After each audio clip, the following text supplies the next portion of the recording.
আসসালামু আলাইকুম বন্ধুরা, আশা করি সবাই সুস্থ আছেন। বন্ধুরা, বিষয়টা এর পূর্বেই আপনাদের আমি পরিষ্কার করেছিলাম যে গত সোমবার রাতে জাতিসংঘের সাধারণ অধিবেশন একটি কূটনীতিক যুদ্ধে পরিণত হতে চলেছে, যেখানে রাশিয়া তার নিজস্ব ইউক্রেন যুদ্ধকে কেন্দ্র করে প্রস্তাব দেবে, যুক্তরাষ্ট্র তার নিজস্বভাবে প্রস্তাব দেবে এবং ইউরোপীয় ইউনিয়ন তার নিজস্বভাবে প্রস্তাব দেবে। তিনটি প্রস্তাবে ভোটাভুটি হতে পারে এবং কূটনীতিক যুদ্ধের এই জায়গায় বাংলাদেশকে সংযুক্ত থাকতে হবে, বাংলাদেশকে ভোটদান থেকে বিরত থাকতে হবে, এমনটাই কিন্তু আশা করে একটি ভিডিও আমি বানিয়েছিলাম। অবশেষে জাতিসংঘের সাধারণ অধিবেশনের ভেতর সেই কূটনীতিক যুদ্ধটি সম্পূর্ণ হয়েছে, যেই যুদ্ধে পাল্টা প্রস্তাব, সংশোধনী, আবার প্রস্তাব, এরকম করে চূড়ান্ত দুইটি প্রস্তাবে ভোটাভুটি হয়েছে এবং দুইটি প্রস্তাবেই ইউক্রেন এবং ইউরোপীয় ইউনিয়ন রাশিয়া এবং যুক্তরাষ্ট্রের বিরুদ্ধে জয়লাভ করেছে।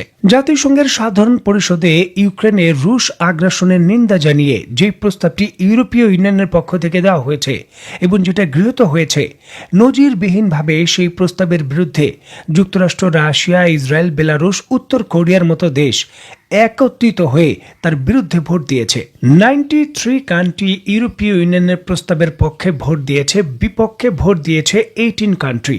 সেখানে চীন সহ প্রায় 64 কান্ট্রি নিজের ভোটদান থেকে বিরত ছিল। স্ক্রিনে নিশ্চয় আপনারা দেখতে পাচ্ছেন ভোটাভুটির ইস্যুকে কেন্দ্র করে জাতিসংঘের পক্ষ থেকে যে রেজাল্ট চার্ট দেওয়া হয়েছে তার ছবি। বাংলাদেশ, পাকিস্তান, ভারত, ইরান, এই সকল দেশগুলো, সৌদি আরব, সংযুক্ত আরব আমিরাত, এই সকল দেশগুলো এই প্রস্তাবে ভোটদান থেকে বিরত ছিল। যেহেতু রাশিয়ার বিরুদ্ধে সরাসরি নিন্দা প্রস্তাব দেওয়া হয়েছে, তার জন্য কিন্তু বিরত ছিল এই সকল দেশ। ইউরোপীয় ইউনিয়নের পক্ষেও থাকেনি, আবার রাশিয়ার পক্ষেও থাকেনি। ইতিহাসে এইবারই কিন্তু নজিরবিহীন ঘটনা যে যেই যুদ্ধে, ইউক্রেনের যুদ্ধে যুক্তরাষ্ট্র অস্ত্র দিয়েছে ইউক্রেনকে রাশিয়ার বিরুদ্ধে লড়াই করার জন্য, সেই রাশিয়ার পক্ষেই কিন্তু এই ভোটাভুটিতে যুক্তরাষ্ট্র ভোট দিয়েছে। ইউরোপীয় ইউনিয়নের বিরুদ্ধে গিয়ে এগেনিস্ট ভোট দিয়েছে ইউনাইটেড স্টেট। কোনোভাবেই তারা রাশিয়াকে আগ্রাসনকারী হিসাবে আর মানতে চায় না, এই জন্যই কিন্তু এই প্রস্তাবের বিরুদ্ধে ভোট দিয়েছে। এবং দেখুন, যুক্তরাষ্ট্রকে বিশ্বাস করা আসলে খুবই কঠিন কাজ। মাত্র 1 থেকে 1.5 বছর পূর্বেও পুরো পৃথিবীর বিভিন্ন দেশকে যে যুক্তরাষ্ট্র প্রেশার দিয়েছে ইউক্রেনের পক্ষে দাঁড়ানোর জন্য, রাশিয়ার বিরুদ্ধে দাঁড়ানোর জন্য, আজকে তারা সেই রাশিয়ার পক্ষে নিজেরাই দাঁড়াচ্ছে, আবার নিজেরাই কূটনীতিক প্রেশার দিচ্ছে রাশিয়ার পক্ষে দাঁড়ানোর জন্য। দেখুন, এখানে যুক্তরাষ্ট্রের একটা বড় প্ল্যান রয়েছে। এই ইউক্রেনের $500 বিলিয়ন যে খনিজ সম্পদ, সেটা তারা আহরণ করার জন্য বা নিয়ে যাওয়ার জন্য। যুদ্ধ যদি চলমান থাকে তাহলে কোনোভাবেই এই সম্পদ নিতে পারবে না। আর রাশিয়ার সঙ্গে সমঝোতা না হলেও এই সম্পদ ব্ল্যাক সি দিয়ে কোনোভাবে পারও করা যাবে না।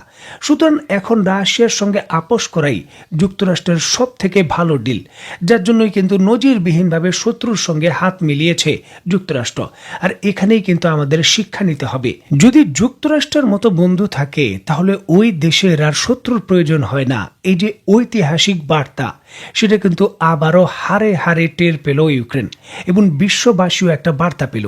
মাত্র কিছুদিন পূর্বেও যে জেলেনস্কি পশ্চিমা বিশ্ব এবং যুক্তরাষ্ট্রের প্রেক্ষাপটে নায়ক ছিল, হিরো ছিল, যুক্তরাষ্ট্রের ইউএস কংগ্রেসের পার্লামেন্টের ভেতর রাষ্ট্রীয় অতিথির আমন্ত্রণ পেয়ে সেখানে বক্তব্য দিয়েছেন। সেই জেলেনস্কিকেই কিন্তু যুক্তরাষ্ট্রের প্রেসিডেন্ট মিস্টার ডোনাল্ড ট্রাম্প স্বৈর শাসক বা একতন্ত্র শাসক হিসেবে ঘোষণা দিয়েছেন এবং যুদ্ধ শুরু করার যে সকল দায়িত্ব তার উপর চাপিয়ে দিয়েছেন। একেবারে নিঃসন্দেহে ইউক্রেনের যুদ্ধ শুরু করা এবং আজকের পরিস্থিতির জন্য জেলেনস্কির একটা বড় দায় আছে। তবে এক্ষেত্রে যুক্তরাষ্ট্রেরও যে একটা মোটা দাগের দায় আছে, তারা ইন্ধন দিয়েছেন এবং মাস্টার প্ল্যান তারাই করেছেন, সেই বিষয়ে ডোনাল্ড ট্রাম্প কোনো কিছু স্বীকার করেনি। এখন বলছে যুক্তরাষ্ট্রের এতে কোনো দায় নেই। একদিকে যখন যুক্তরাষ্ট্রের পক্ষ থেকে জেলেনস্কিকে একনায়কতন্ত্র বা স্বৈর শাসক হিসাবে ঘোষণা দেওয়া হয়েছে, তখন জেলেনস্কি বলেছেন তিনি তার প্রেসিডেন্ট পদ ছেড়ে দিতে রাজি আছেন। তবে শর্ত হলো তার প্রেসিডেন্ট পদ ছাড়ার পরিবর্তে ইউক্রেনকে ন্যাটো সদস্য পদ দিতে হবে। যদি ন্যাটো সদস্য পদ ইউক্রেনকে দেওয়া হয় তাহলে তিনি প্রেসিডেন্টের পদ ছেড়ে দেবেন, তিনি এমনটা বলেছেন।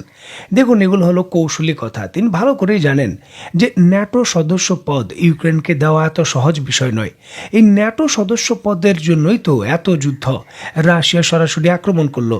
আর এখন এত সহজে তার প্রেসিডেন্ট পদ থেকে প্রত্যাহারের বিষয়কে কেন্দ্র করে রাশিয়া এই জিনিসটা মেনে নেবে যে ইউক্রেন ন্যাটো সদস্য পদ হয়ে যাক, জেলেনস্কি ইউক্রেনের প্রেসিডেন্ট হিসেবে থাকলেই কি বা না থাকলেই কি, রাশিয়ার এতে কি আসে যায়? রাশিয়ার সামরিক স্ট্র্যাটেজিতে জেলেনস্কির থাকা না থাকা কোনো কিছু আর প্রভাব করে না। রাশিয়া সরাসরি এটা নিশ্চিত করতে চায় যে ন্যাটোর ঘাঁটি যাতে স্থাপন না হয় এবং ন্যাটোর কোনো সামরিক উপস্থিতি ইউক্রেনে না থাকে। ইউক্রেনের প্রেসিডেন্ট মিস্টার জেলেনস্কি এই রাশিয়া এবং ইউক্রেনের যুদ্ধের যে শেষ পরিণতি কি হবে সেটা ভালো করে বুঝে গেছেন। ভিক্ষে করে যুদ্ধ হয় না, অস্ত্রের সাপ্লাই বন্ধ হয়ে আসছে এবং রাশিয়ার দ্রুত অগ্রগতিও হচ্ছে। বিষয়টিকে কেন্দ্র করে এখন জেলেনস্কি নিরাপত্তার গ্যারান্টার চান, নিরাপত্তা চান। যুক্তরাষ্ট্র এবং ইউরোপীয় ইউনিয়ন সামরিক সদস্য এই ইউক্রেনের উপস্থিতি নিশ্চিত করে নিরাপত্তা দেবে যে রাশিয়ার কোনোভাবে আক্রমণ করবে না, তাহলে তারা যুদ্ধ থামাতে চান। এবং দেখুন, ইউক্রেনের প্রেক্ষাপটে এই নিরাপত্তার গ্যারান্টার হওয়া বা নিরাপত্তার প্রতিশ্রুতি দেওয়া এগুলো আসলে কাজ হয় না। 1990-এর দশকে যখন এই ইউক্রেন স্বাধীনতা লাভ করে তখন প্রায় 2000-এর বেশি পরমাণু বোমা রাশিয়ার কাছে তারা হস্তান্তর করেছিল। বিনিময়ে কিন্তু যুক্তরাষ্ট্র গ্যারান্টি দিয়েছিল যে রাশিয়া কখনোই এই ইউক্রেনে আক্রমণ করতে পারবে না, তারা প্রতিহত করবে। আবার রাশিয়াও প্রতিশ্রুতি দিয়েছিল তারা আক্রমণ করবে না। সেই প্রতিশ্রুতি কি থেকেছে? মূল জিনিসটা হলো যে নিজের সার্বভৌমত্ব নিজেরই রক্ষা করতে হবে এবং পরিস্থিতি বুঝে তারপর কিন্তু চাল চালতে হবে। আমার সক্ষমতা কি, আমি বড় ধরনের ঝামেলায় যাব কিনা, পরাশক্তির মাঝে আমি নিজেকে প্রক্সি গ্রাউন্ড হিসাবে নিজেকে তৈরি করব কিনা, এগুলো বুঝে শুনে তারপর পদক্ষেপ নিতে হয়।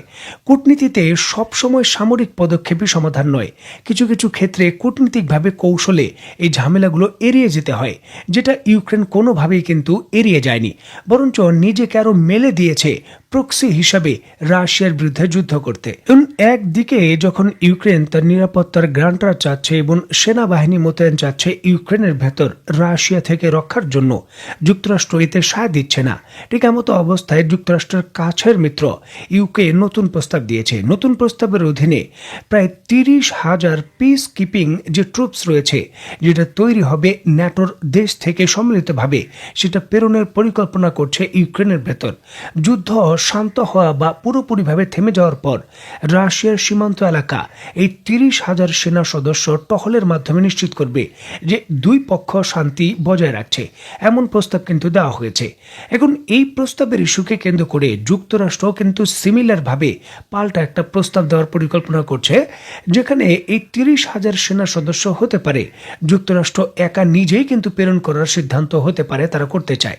এখানে ইউরোপীয় ইউনিয়নের যে অংশগ্রহণ সেটা তারা চায় না, যেহেতু এই পুরো ইউক্রেনের যে সম্পত্তি রয়েছে, খনিজ সম্পদ, সেটা যুক্তরাষ্ট্র একা চায়। ইউরোপীয় ইউনিয়নের সেনারা যদি পিস কিপিং এর অধীনে ইউক্রেনে প্রবেশ করে তাহলে তাদেরও কিন্তু ভাগ দিতে হবে, যেটা যুক্তরাষ্ট্র দিতে চায় না। এখন এই জায়গা থেকে মোরাল অফ দ্য স্টোরি হলো যে অন্যের আশায় নিজের ঘরই কিন্তু নষ্ট করে ফেলেছে ইউক্রেন। নিজের যে সক্ষমতা ছিল, শান্তিপূর্ণ একটা দেশ ছিল, অতিরিক্ত উচ্চ আকাঙ্ক্ষা, ন্যাটোতে যুক্ত হওয়া, ইউরোপীয় ইউনিয়নে যুক্ত হওয়া, সেগুলো করে এখন দেশের অর্ধেক চলে গেছে এবং সম্পদও চলে গেছে। এখন তারা পরাধীনতার যে গ্লানি একটা দীর্ঘ সময় নিজেরা পালন করবে। এটাই হলো যুদ্ধ থেকে পাওয়া। এটা আমাদের জন্য একটা শিক্ষা, বাংলাদেশের মানুষের জন্য একটা শিক্ষা, যে আমরা আসলে হুতাশে পাগল হয়ে কোন জায়গায় সমর্থন দেব, কোন বিষয়টাকে সমর্থন দেব, কোন বিষয়টাকে দেব না। তোমাদের অত্যন্ত গুরুত্বপূর্ণ এই বিষয়টিকে কেন্দ্র করে আপনার ব্যক্তিগত মন্তব্য কি, তা অবশ্যই কমেন্ট বক্সে লিখবেন। তোমাদের আজকের মতো বিদায়ী, নতুন কোনো ভিডিও নিয়ে আবার দেখা হবে।